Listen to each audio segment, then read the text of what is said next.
nthawi yakandimverere tikulandireni omvera pa wireless ya miji program imene timakupatsirani pa wireless imeneyi lachiwiri lililonse nthawi ya 8:30 madzulo. Komanso tikulandireni nonse amene makonda kuyitsatira program imeneyi pa kanema wa MBC, program imene timakupatsirani lachitatu lililonse nthawi ya 8:30 madzulo. Program yakandimverere ndi program yokhayo imene mfundo zimakhala zochuluka kwambiri phokoso lochepa. Ndipo mprogramu ino timakhala ndi nkhani zosiyanasiyana, nkhani za chitukuko, nkhani za ndale, ndi nkhani zimene amalawi zikhoza kusintha miyoyo yawo madera osiyanasiyana. Ndipo mwa nthawi zonse makhala ndi ine Frederick Tom ndi mzanga Chawezi Banda. Tikulandireni bambo Chawezi mprogramu ya tsiku lalilonso yakandimverere. Chawezi mafuna program ya tsiku lalero tiyambe ndi nkhani. Chifukwa ife timakamba nkhani zimene zikukhudza Malawi, nkhani zimene zikuchitika madera amene amalawi amakhala. Yes. Kuli nkhani kunjaku, nkhani yokhudzana ndi makina amene Megi ufuna kugwiritsa ntchito. Smartmatic. Kanene zoti amene Megi ufuna kugwiritsa ntchito kapena Megi yugwiritsa ntchito. Yes. Mufotokoze bwino ndi niyo zimenezo. Yes. Kwa malingana ndi andale kunjaku akunena zoti Megi sidzaloledwa kugwiritsa ntchito makina amenewa smartmatic machine. Mafuna tingofotokoza kumene tikuchokera chifukwa zikhala ngati muchigamulo chakukotija cha masankho aja anakhudzidwa ndi Dipex. Kuna kambidwa ako nkhani imeneyi ndithu yokhudzana ndi kayendetsedwe kachisankho. Poyambirira mafuna mutiunikire komanso mutiunikire dziko kuti kodi mashina amenewa kuti afike poti akugwiritsidwa ntchito Megi idatsata ndondomeko ziti. Funso labwino kwambiri Frederick Tom. Ndithokoze kuti anthu amene amakonda program imeneyi pa wireless ya miji past 8 million nera lachiwiri lililonse komanso lachisanunso imapezeka pa miji pomwepo. Nthawi isonga yomweyo komanso ndithu pa MBC program imeneyi anthuso amayionera kwambiri nthawi ya 8:30 lachiwiri lililonse. Atadekha atadya nsima atatha kuonera news amene kuti aoneko kuti mwatsatane kuti news bulletin amango kamba mina nkhani ija mwachidule kwambiri 1 minute 2 minutes 3 minutes yata koma ife timafuna tikhazikikepo pa nkhani tiyambe nkhani imotere Frederick kunena kuti ndizoona bungwe la Megi likuti likugwiritsa ntchito makina amene wa smartmatic likugwiritsa ntchito inuyo mudalembetsa dalembetsa amene akuonera komanso kumvera ngati adalembetsa adziwe kuti adakalembetsa pa machine adalembetsa ni machine a smartmatic. Kodi ukapita umene kujasiya makuuza kuti ikachala ukuso ikachala imene jatude smartmatic tena kukakamera pambalipa smartmatic yonse ija nanga adaonapo chiti chonse cholakuya mepacha. So nimafuna nene kuti bungwe la Megi in fact zikukambidwa zochuluka tikumva opposition kapena kuti otsutsa boma komanso mabungwe ena amene kwatuka mabungwe kunjapo pakumakhala kupenekera kuti kodi sakutumidwa komano tidziwa bwinobwino kuti chimene chichitika ndi chani. Koma nkhani yayikulu ndionena kuti bungwe la Megi lidayamba kugwiritsa ntchito makina amene pakanthawi makamaka chitangotha chisankho cha 2020 mudzidziwa kunena kuti chisankho chikatha tsiku ngati lero Amegi aja ntchito yawo ndi kuyendetsa chisankho. Amegi saphika bread, Amegi saphika mafuta, Amegi sapanga zimbe, sapanga chiponde. Ntchito ya Amegi ndi kuyendetsa zisankho. Ndi chimene mungadziwe ndi chakuti chitangotha chisankho cha 2020 pa June 23 kandi pa 27 adalengeza kuti achakwera ndi amene adawina ndi Tonse Alliance. Mawa lake pa 28-29 Amegi adali mu office kuyamba kukonzekera chisankho cha 2025. Mukupesa mentandos iyi ndi imene amayitchula kuti electoral cycle. Ndiye chisankho china chilichonse chimabwera ndi maphunziro ake malesoni ake adaona kuti okay chisankho cha 2020 chaenda motere apo pamaoneka ngati pakutivuta apo pakutivuta kodi titani kuti chisankho chimene chikubwera cha 2025 tidzachiyendese bwino tidzakonze zimene zidavuta potero. Ndiye ma recommendations amene adachitika ndi ma electoral observers plus ma monitors ndi amene amayendesa adachita recommend kuti bwanji pabere makina ena amene angatithandizire kuti chisankho cha 2025 tidzachite improve tidzachiyendese bwino kuposa amene cha 2020 chatani chayendera. Ndiye ganizo limodzi o suggestion imodzi imene idabwera ndi kuchita engage makosa amene amapanga provide katundu ameneyu, software imeneyi, makina amenewa kuti chisankho cha 2025 chiyende bwino. Nimafuna nene pano kunena kuti pakumakhala kulozana chala mai Annabel Ntalimanja, mai Annabel Ntalimanja, mai Annabel Ntalimanja. Nthawi yonse Tinene chonchi mu 2020, 2021, 2022, 2023 mmene kumakambidwa zonsezi mai Annabel Ntalimanja unali kulibe.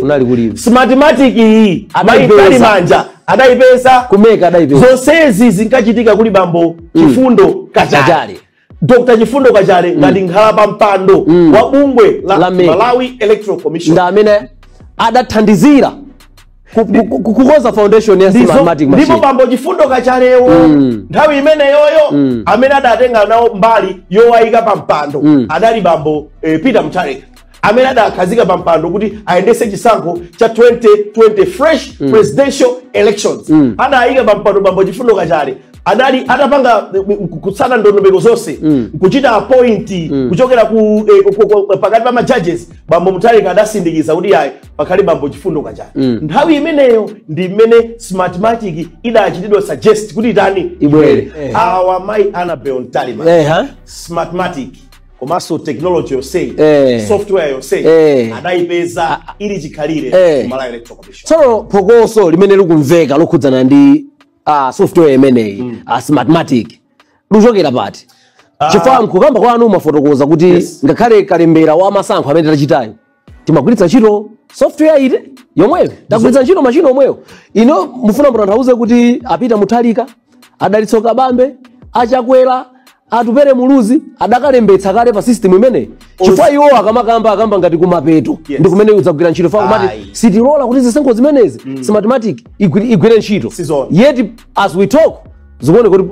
machine agwiritsidwa kale ntchito. Zimene unenazo Frederick ndizoona. Tikakamba za Smartmatic kuti ikugwira ntchito pa point yake iti idayamba kale kugwira ntchito. Inuyo mene mudapita ukalembetsa adakuuza nitayika nchala ukuso tayika nchala kena kwakupangira ndi print out process yoseja makina oseja amene apisa ntchito ali mbali imodzi ya makina amene wa Smartmatic. So tikukamba za voter registration, voter identification, voter verification. Zonse ata achite pano za inspection azichita inspect zinthu zonsezi zimene zikuchitika zidzachitika ndi makina amene wa Smartmatic. Ndi mafuna nenepo chinthu chimodzi kuti vuto limene limakhalapo kawiri mu democracy imene anthu amayitchula kuti liberal democracy Frederick ndi yakuti amachula Chingereza amati pamakhala ngati pali mob rule kapena kuti mob justice. Chimene utanthauza nachi munthu mmodzi akangodzuka ndi zifukwa zake ndi zolinga zake nkunena kuti Smartmatic ndiyo lakwika, Smartmatic ifuna ibere zisankho, Smartmatic ifuna ikondere munthu wina, muona chigulu chonse chikhapo chingotsatira koma zeni zimene zikuchitika mkatimo anthu asakuzidziwa. Ndimafuna ndipereke chitsanzo ichi. Inu mmakhala nyumba za kuntunda, ena amakhala nyumba za kumusi. Kuntunda kuja chikhamu chikubwera chikuthamangisa munthu wakuba. Inu kumusi kuja mulibe umboni weniweni kuti munthu ndi wakuba, kodi munthu ndi wakubadi koma akubwera kuti kayamina akungonna mizira afuna angomvulaza. Inu kumusi kuja mungomuwankha naye ni nkhwangwa wakuba, naye ni mipeni naye ni mikondo kupha munthu uja pomaza zindikira kuti munthu uyutu angonna mizira munthu uyu ndosalakwa ndosaba tuledi munthu uja mantatu mamupa. That's what they call mob rule in a liberal democracy ngati kwathu kuno Malawi. Inde tili ndi ufulu wa democracy olankhula za kukhosi odandaula oloza chala komanso ofuna chilungamo koma kupeka nkhani timapeka ngati mene akupekera nkhani anthu ya Smartmatic yokuti ya Smartmatic ifuna iza sokoneze zinthu ndi chimodzimodzi mob rule imene ndi ukambayi imene imabwera mu liberal democracy yoti anthu ndi ufulu olankhula za kujani zakukhosi. Ndimafuna ndilumikize nkhani ndi nkhani yokhuza bambo Francis Kasaira amene adali commissioner wa chipani cha Democratic Progressive Party kubungwe limene Lamek achoka pano achita resign chifukwa choti afuna ayimire kwawo cha Kusanje osalola ukamayimira kukhala. Ndeni mafuna ndinene kuti mukumbukira bwino bambo Francis Kasaira adapita kuzomba ali commissioner kukayendera mmene Smartmatic igwirira ntchito polembetsa anthu ntchito nthawi ija ndiye iwo aja atafunsidwa ndi mtolankhani ndiye sawa Zodiac adafunsa kuti anakudandaula za ndondomeko imene yogwisa ntchito mathematics bambo kasaira ngati commissioner wa chipani wa meki umaocho amene adatumizidwa ndi Democratic Progressive Party adanenetsa kunena kuti iyayi mathematics ndi abwinobwino ilibe vuto lina lililonse tonse kumeki tidaizukuta ndipo mmene imabwera mathematics tidachita wide consultation tidafusa ma stakeholders all the concerned parties were engaged and consulted kwauza mmene mathematics is done izigwirira ntchito kuphatikizapo a DPP ndipo ine commissioner Kasaira ndine wa DPP kuli a commissioner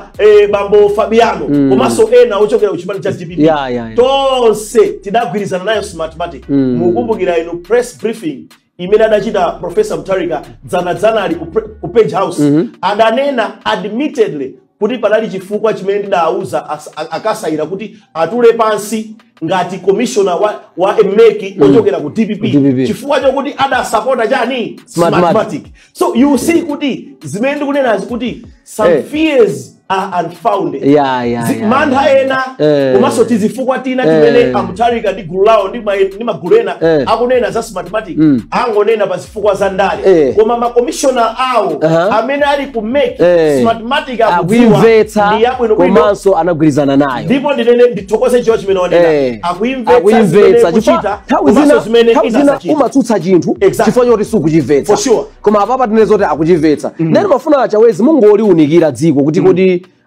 kumafalitsa nkhani ngati zimene zokhudzana ndi masankho ndikoyipa bwanji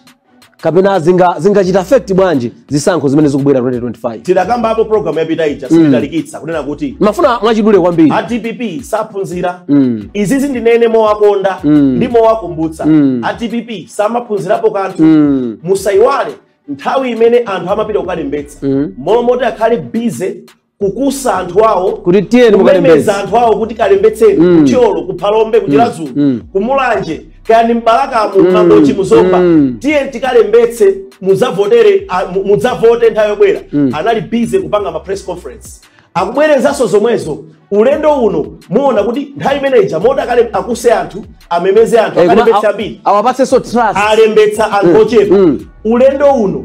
ochepa omwewo momoti awalimbikitse kuti mukavote kuti mukavote ifeyo tichita china chilichonse chothekera kuonetsa kuti mashini agwira bwino ntchito akuagwetsa anthu mbayi ponena kuti awapo mawafuna azabere chisankho uthenga umene a DPP ndi gulu lanzawo akupereka kwa masapota awo ngotani ndokuti musapite ukavota zisankhozi ziberedwa ndi kale. So mabereka azaona kuti anthu mchiladzulo muthiyolo mulanjemo kaya ndi mzombamu ambiri amene agwa ulesi chifukwa kamvebe ka zinthu chawezi mmene ine ndikozozimvera ndi mmene iwe ukozozimvera ndi mosiyana mmene anthu akumudza amalandirira uthenga ndi mmene munthu woti ali exposed ku zinthu zosiyanasiyana mandira uthenga makhala mosiyana liyanke fusolina Frederick ngakhale sona ndifuse limene anthu akumafusa kunjako tamva mabungwe ambiri kuphatikiza pa DPP ndi mabungwe ena ndi zipani zina akuti akufuna kuti ameke awapase makina amenewa kuti akalowemo mu system pali nkhani imene atafuna akachite kauniuni achite audit kauniuni afufuze ndemai Annabel Taliman anayankha kuti ifeyo pazifukwa za chitetezo cha makina oyendetsera zisankho security protocols komanso malamulo sife ololedwa kuti tikuloleni kuti mulowe sazingobweramo achimwene mutenge anthu amene akupikisana nawo apite akalowe mu system ayambe kufusa ameke apazatene ndipereke chitsanzo chimodzi mukumbukira chisankho cha 2019 adagwirisa ntchito ndiyesa A4 popovota pepa kenako fresh presidential elections adazasintha ngati security feature kuti anthu musadziwe kuti kodi ballot paper lizakhala lalikulu bwanji cholinga anthu asaprinte awo asachite ballot stuffing asakaprinte awo ndi chimodzimodzi nkhani ya zisankho imakhala sensitive imayenera kuti itetezedwe so chitsanzo chachikulu chimene chocho ulendo uja wa 2019 adagwisa ntchito paper lalikulu ulendo wa 2020 adagwisa ntchito paper locheperapo cholinga amene akupikisana nawo asachite utambwali asadziwe mapepala aja kuti adzakhala akulu bwanji akhoza kupita mtown mukapanga print yawo mkupanga staff mkuchonga kukuwilisa mutu ndi chimodzimodzi zimene akuyaka mai Annabel Talimanja bwanji mutilole ife ngati ameki makina wati sakupaseni pazifukwa zakuti tiyenera tionesetse kuti chisankhochi chikhale chotetezedwa koma khalani nacho chikhulupiriro kuti makomishonala amene adachokera mzipani mwanu tili nawo limodzi ndipo timayendetsa nawo limodzi chisankhochi sindiyendetsa ndekha ngati Annabel Talimanja timayendetsa tonse limodzi makomishona zochokera ku DPP ochokera ku MCP plus secretariat komanso chief elections officer ndi ena onse othandizira ndamene amayendetsa chisankho mafeka soti mpaka na ena ati Antalimanjawa atadalola mabungwe odzimira pawo khofuna auditiwo kuti apereke makalata awo kuti awapatse mwayo takhoza kalowapo mashine mundi kuchita kauniuni koma zikuveka kuti pa tsiku la lero palibe ngakhale bungwe limodzi limene lidachita submit kuti formally kuti ifeyo tifuna tilowemo mmenemo ndi nkhani imene tsalikitsa kuti adayankhapo nimamva bambo Sangwani Mwafriwa mneneri wa MEC komanso adayankhaponso mai Annabel Talimanja kuti kufika tsiku la lero kupatula zokuwa zochokera mzipani zokuwa zochokera mabungwe yosiyana-siyana palibepo munthu ndi mmodzi yemwe amene walembera bungwe la MEC formally kapena kuti kugwiritsa ntchito office ya MEC kudandaula kuti izi za mathematics ambiri akumangopita pa press briefing ngati mene achitira Mutharika ambiri akumangopita pa wireless ambiri ku newspaper ambiri kungochititsa misonkhano ndi akuti odandaula bwanji simungalembe kalata formally mubwere tikutengereni zakuonetseni ati kutonetsa ukadaulo wanu wakuthekera kuti mukhoza lowa mashinimu osasokoneza zinthu kutuluka monso bwinobwino koma chachikulu chonena kuti mawu anga pa nkhani ipotsiriza chonena kuti tikutaya nthawi ndizo mangolira malo tigwetsa ulesi anthu tipite pa ground tikakope anthu tisawagwetse mphayi anthu tiye tikawakope anthu aja tiye tichite strategize chisankho tasane masiku osapyola 130 so tiye tionesetse malo momachita ma press briefings ku Page House tiyeni meme anthu tilimbikitse anthu anzanu akazawina akumakhala ali mudowa akumakhala ali kulikuni akumakhala ali kumangochi ali kuzomba inu muli kachipinda komata kumalankhula mmene muja zotukwana kumauzana iye kumene wetikanathothola anthu chani akuti mfuti zipolopolo zimene zija sizikuthandizani pitani kamemeni wanthu pitani kakuseni wanthu adzakuvotereni pa 16 September 2025 nkhani ndi imeneyo tu Malawi imene bambo Chaweza fotokoza bwino yokhudzana ndi Smartmatic akuti musaope china chilichonse pitani mukavote pa tsiku lovota likadzafika chifukwa ngakhale kalembera amene mudachita inuyo mudachita pogwiritsa ntchito mashina amenewa atsogoleri andale amene akudandaulawa agwiritsa ntchito mashina amenewa pokalembetsa nawonso kutanthauza kuti pamene amapanga chiganizo kuti akalembetsa amadziwa ndithu ndikulembetsa mu mashina amene waotchedwa Smartmatic ndipo akutsatira dongosolo lina lililonse limene MEC yayikapo pa masankho amene akubwera apa 16 September 2025 Chawezi zikuoneka kuti pamuzi pano tisanapitemo nkhani yathu yachiwiri tipumire pang'ono omvera mukhale pompo pamene tibwerenso mchigawo chachiwiri tikulandireni omvera mchigawo chachiwiri cha programu yakandimverere msabata ino ndipo bambo Chawezi nkhani yachiwiri imene timafuna atiunikirane ndiyokhudzana ndi extended credit facility nkhani imene so inatchuka kunjaku kwambiri kuti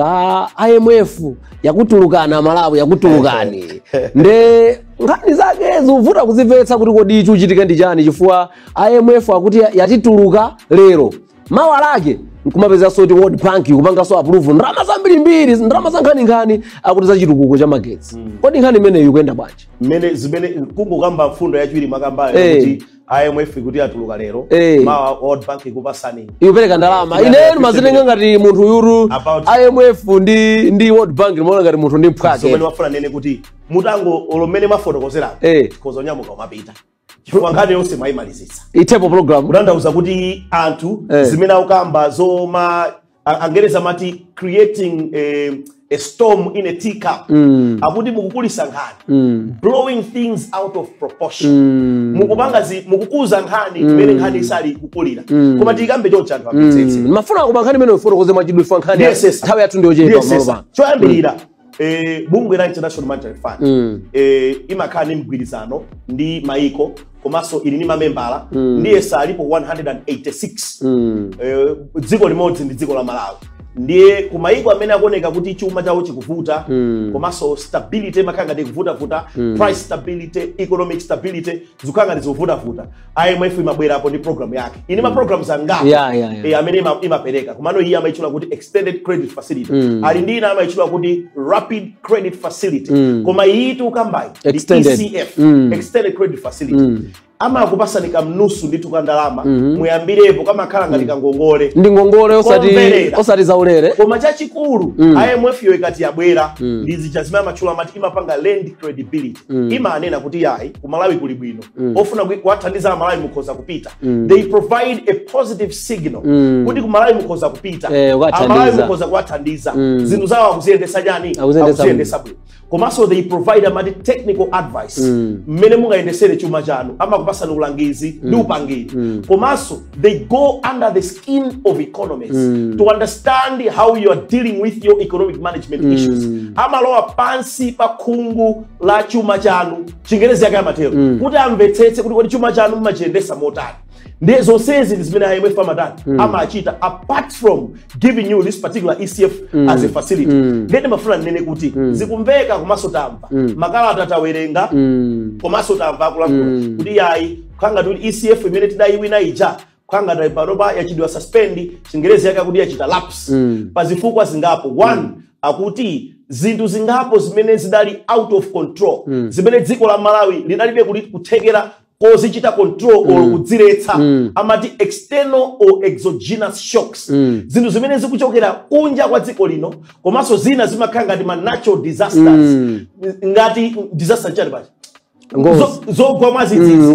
zachilengedwe tikakamba mina mageza ma cyclone only God has got control over ma cyclones ndi mulungu yekha amene angaletse kaya ndi dzombe kubwera kaya ndi ng'amba kubwera kaya ndi drought kubwera kaya ndi ma cyclone tukamba aina Idai aina Fred aina Anna ndi mulungu yekha amene angachite control ndiyeno ECF IMF akuti zinthu ngati zimenezi ndi zimene zabangitsa kuti dziko la Malawi livutike kuti likhale munjanji ya program imene tikali munjanji kuti for us to maintain the trajectory or to remain on course or on path kuti tiziyenda panjira imene tidagwirizana kugwirizana kutanthauza chani adanena zinthu zigapo muchepese public expenditure musamalembe anthu ntchito AIP wenena kuti malipiro asakwere so zinthu izi ndi zimene zalepheresa kuti izi zimene tidagwirizana kuti zitani zitheke. Pamene amene IMF amanena kuti musakweze malipiro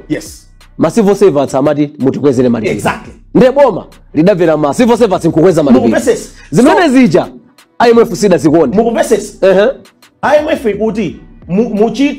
muchite narrow kapena kuti muchepese you need to shrink your wage bill akuti malipiro osalemba anthu ntchito malipiro amene mmapereka kwa anthu ogwira ntchito achepe pamene anthu ogwira ntchito akuchipatala aku veterinary aku agriculture aku ministry of transport akufuna kuti mwakwezere chani malipiro ndipo malikuti zimene takunena anthu athu nzomveka zona adi kuti kunjako covid watisausa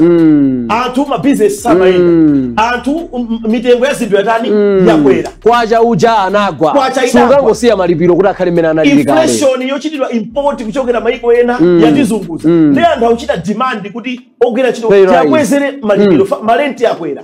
mafuta ophikira akwera chilichonse ndi zimene zikukambidwa kuti IMF akwamba boma motsogozedwa ndi achakwera kuti bwanji mutilole kuti pakali pano tilole programu ipite kaye ime tizakambiraneso zikazatha zisankho izizi bwana ndimafuna nene kuti this is a bold step ndisitepe ndikulimba mtima ya kunena kuti kuivomera IMF kuti yayi miezi yasalayi bwanji mutually akuti mogwirizana mutual agreement ECF ipite kaye laimitsani kaye kenako ife mutilole ife tikusesa nyumba mwathumu tikonze kaye zimene amalawi athu akutani akufuna tiakonzera amalawi zimene akufuna tionesese kuti zinthu ziyende bwino ndiyeno nkhani yayikulu ina imene amakamba ndi yakuti boma akuti likubwereka kwambiri ndikupatsa 1 minute chifukwa pali nkhani ine imene timafuna timalizire program boma akuti likubwereka kwambiri zimene anthu akukamba aboma likubwereka kwambiri akuti boma anthu boma mwakuba ine ndimafuna nnene ichi kuti akuti anthu nthawi zina ndimakonda kunena kuti Professor Ronald Mangani associate professor amene ali panopa mkulu wa Press Corporation CEO wa Press Corporation adanena ndipo amakonda kunena nthawi imene amaphunzitsa ku University of Malawi Chancellor College mbuyo amakonda kunena kuti munthu ngati sukudziwa kuli bwino ungokhala chete chifukwa malimbikira kulankhula pa zinthu zimene usakudziwa umaulusa umbuli umayita kuoneka kuti uwo ukulukapo chifukwa chokuti ukulankhula zinthu zimene we sukudziwa ndimafuna ndene chinthu chimodzi mukayang'anisitsa ndalama zimene Malawi boma la Malawi limabwereka ndi amene kunena motero 1 minute choyambirira boma la Malawi limayika pasogolo imene amayichula amati grants izi mukuyamba za 350 million US dollars World Bank yangotipatsa kupita kumpata manga singongole imene tikamba singongole boma la Malawi limayika pasogolo zimenezo chachiwiri ngati grants atha olwachepa boma la Malawi limathamangira kukapeza imene machona kuti concessional borrowing akati concessional borrowing kapena kubwereka momverera ati 0.5% 1% 1.5% 2% komanso ndikuti amapereka repayment period 40 years 45 years 50 years ndi grace period iso mina 10 years 60 years kuti muzabweze ngongole imene mwayibwereka concessionary ngati mwakanika ngati boma lakanika kubwereka concessionary boma limakabwerekano at the going market rate ndikuti makhala ngati no commercial borrowing apite no kuma banki whether domestic borrowing kapena apita kunja kwa dziko koma zonsezi akabwereka at the going market rate amaonesesa kuti ndalama imene ayibwereka modula ayipitise ku high value project chitsanzo anabwereka ndalama ndiye second NBS bank komanso mabanki ena mdziko muno akupangira Salima Water Project imene kupanga kampani yanji Kato Civils so mukoza kuona kuti project ya Salima Water Project high value project izathandiza abale athu azimwa madzi ajani komanso bali na iso boma lukutolera ndalama along the way madzi aja akamabwera boma so lugulisa jani madzi aja so there shall be a return on the capital which has been employed in this particular project ndalama zizabwerera kudziko la Malawi so ndimanena kuti mukamamvera mawayilesi ena newspaper zina muzitsata anthu amene akamafotokoza azinena zinthu zimene zili zoona osamangotsatira phokoso izi zili kamakamba anthu azimvesesa so ndimafuna nene kuti ndimalize nkhani ya borrowing ku Malawi kuno dziko lathu limabwereka ndalama m'mabanki chifukwa chokuti kuli ma expenditure ina amachula kuti compulsory spending kapena kuti statutory expenditure achimene tikati compulsory spending kapena statutory expenditure tikugamba expenditure ngati wages and salaries gratuities and pensions achimene akati akana kuti compulsory kapena kuti statutory achimene enu mumagwira ntchito boma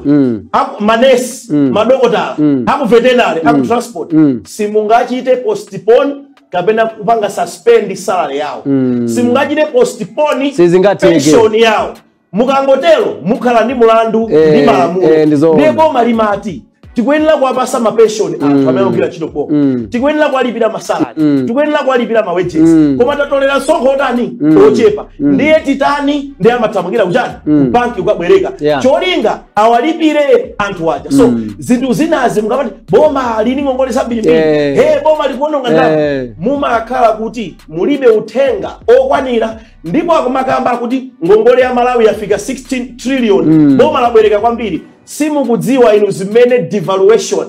komanso depreciation imachita kukwacha izi ndi zimene zimachedwa pachuma amati exchange losses I think tsiku lina mambo jawezi tizakhala kwambira na nkhani ya economy ndimalize nkhani ya exchange loss ngati boma la Malawi lina ngongole ya 2 billion ma US dollars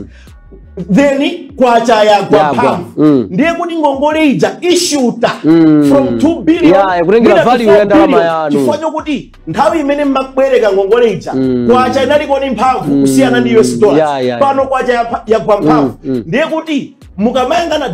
mukamayangana debt stock kamena kuti mulu wa ngongole uzioneka ngati mwachita contract ngongole ya nyuwani chifukwa kuti ndalama ziyazachuluka koma si ngongole ya nyuwani ngongole ija yangokula chifukwa chokuti there is an exchange loss pali nsintho wa kwacha ndi dola ikhala ndi mphamvu yambiri kwacha ikhala ndi mphamvu zochepa therefore ufunika makwacha ambiri kuti ukabweze ngongole ija ndiye ngongole jamano ngati yatani yakwera koma sikuti boma likuchita contract carelessly new debt kapena kuti kumakongola ngongole za nyuwani komanso kumatenga ngongole ngati katapira ngati mena kachitira kale nkhani ndi imeneyo fotokoza momveka bwino bambo Jawezi Banda. Koma ndimafuna tisanatseke programu ino bambo Jawezi mafuna mungwekapo mlomo